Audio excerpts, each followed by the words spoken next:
Bayangin, akan semaju apa Banten kalau semua mahasiswanya baca buku.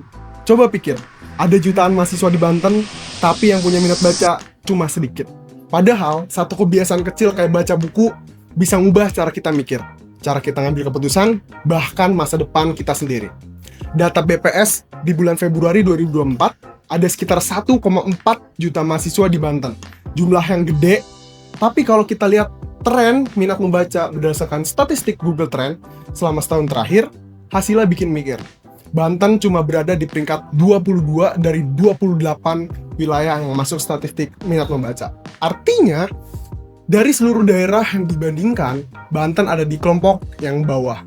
Dan kalau kita lihat grafiknya, minat membaca itu naik turun. Ada momen orang banyak cari bacaan, tapi besoknya turun lagi. Ini nunjukin kalau membaca belum jadi aktivitas sehari-hari bagi banyak mahasiswa. Kenapa gitu? Ada banyak faktor yang mempengaruhi minat baca. Pertama, motivasi dan kebutuhan pribadi. Banyak orang yang merasa membaca itu bukan kebutuhan, bukan prioritas, padahal kalau dibiasain, manfaatnya berasa banget. Kedua, kualitas pendidikan.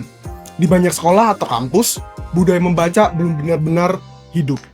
Tugas ada, buku ada, tapi kebiasaan membacanya nggak ada. Ketiga, lingkungan keluarga.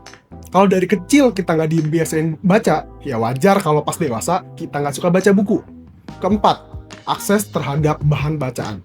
Meski sekarang udah ada internet, e-book, dan perpustakaan digital, nggak semua orang tergerak untuk memulai.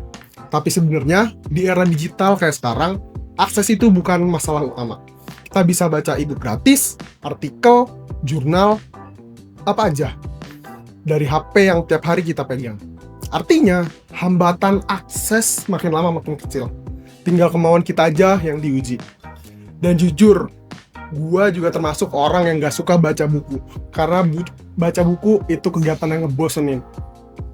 Duduk lama, mata capek, halaman gak habis-habis. Tapi semua berubah setelah gua baca buku Filosofi Teras.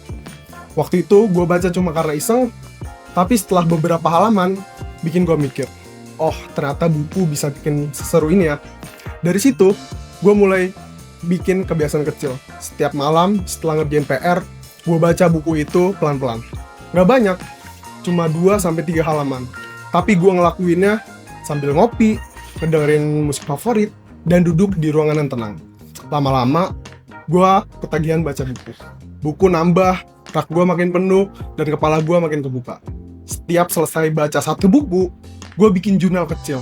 Apa aja yang gue rasain setelah baca buku itu, kutipan-kutipan favorit gue, dan pelajaran apa yang gue dapat dari buku itu.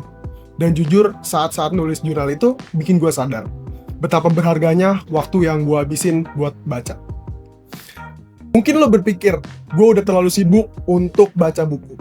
Tapi coba deh, mulai dari hal kecil, sisihin 10 menit sebelum tidur. Baca apapun yang lo suka, bukan buku yang berat, bukan buku yang dipaksa. Mulai dari yang bikin lo penasaran. Karena membaca itu cara paling cepat buat masuk ke pikiran orang lain. Bayangin, penulis bisa ngabisin bertahun-tahun untuk riset, bertahun-tahun untuk mikir dan nulis, tapi kita cuma butuh waktu beberapa hari aja buat ngambil seluruh isi pengetahuannya. Dan kita cuma butuh satu buku untuk jatuh cinta sama membaca. Cari buku itu, mari jatuh cinta membaca. Kalau hidup bisa berubah hanya karena satu kebiasaan kecil, kenapa enggak mulai hari ini?